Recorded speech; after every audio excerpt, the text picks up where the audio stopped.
Hello बच्चों, let's read the question. The question says, so हमें यहाँ पे केस बेस्ड क्वेश्चन गिवन है और क्वेश्चन क्या कह रहा है? Sound is a longitudinal wave that propagates forming regions of compression and rarefactions. Material medium is necessary for its propagation, यानी लॉन्गिट्यूडनल वेव के प्रोपगेशन के लिए, लॉन्गिट्यूडनल वेव के प्रोपगेशन के लिए मीडियम रिक्वायर्ड है। Even in the material medium sound propagate fastest in solid. Increase in temperature increases the speed of sound. Sound having frequency lower than the audible range is known as infrasonic sound, and sound having frequency more than the audible range is are known as ultrasound. और हमें first question क्या दे रखा है कि human beings can hear. Option A ultrasounds, option B infrasounds, option C sounds in the audible range, and option D all of the above.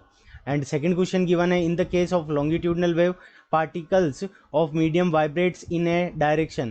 Option A perpendicular to the wave motion, option B in the direction of wave motion, option C both of the above, and option D none of the above. And question third is, frequency outside the audible range is। कौन सी frequency outside the audible range है? Option A 200 hertz, option B 50 hertz, option C 3000 hertz, and option D 5 hertz.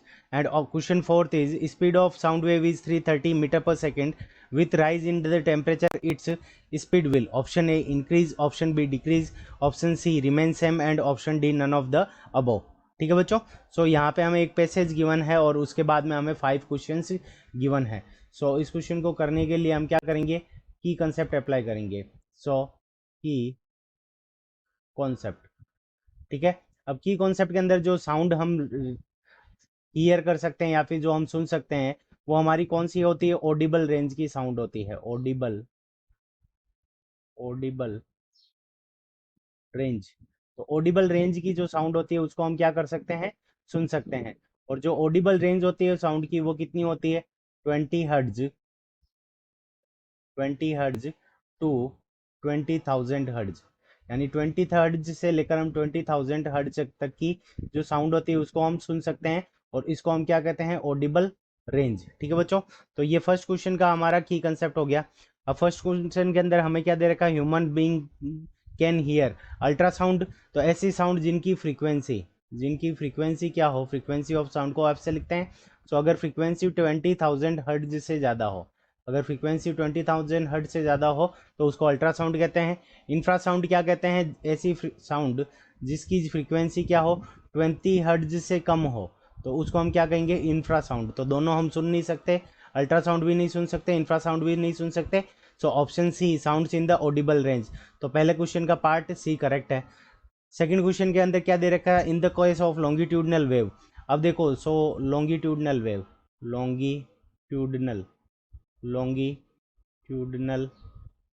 Wave.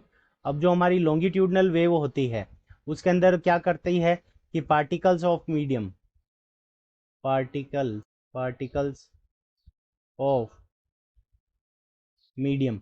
तो longitudinal wave के अंदर क्या होता है कि particles of medium vibrate in the direction in the direction of in the direction of wave motion. ठीक है बच्चों, तो जिस डायरेक्शन के अंदर वेव का मोशन होता है उसी डायरेक्शन के अंदर क्या करते हैं कि जो पार्टिकल होते हैं मीडियम के, वो मोशन करते हैं। सो ऑप्शन बी के अंदर गिवन है in the direction of wave motion. So option B correct answer हो जाएगा। अब ऑप्शन सी के अंदर दे रखा है frequency outside the audible range. तो 200 हर्ट्ज हमारी क्या है? 20 हर्ट्ज से 20,000 हर्ट्ज के बीच की है, तो ये ऑप्शन ए इनकरेक्ट है। ऑप्शन बी के अंदर 50 हर्ट्ज भी उस रेंज में है, ऑप्शन सी के अंदर 3000 हर्ट्ज भी उसके रेंज के अंदर है।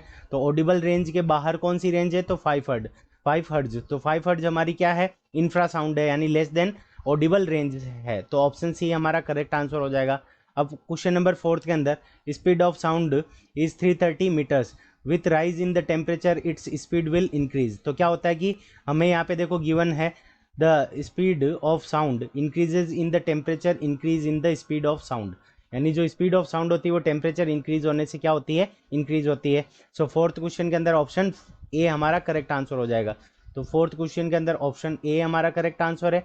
सेकंड क्वेश्चन के अंदर ऑप्शन, थर्ड क्वेश्चन के अंदर ऑप्शन डी हमारा करेक्ट आंसर है, और सेकंड क्वेश्चन के अंदर ऑप्शन बी हमारा करेक्ट आंसर है, और फर्स्ट क्वेश्चन के अंदर ऑप्शन सी हमारा करेक्ट आंसर है। So this is our correct answer. I hope you understood it well. Best of luck. Thank you.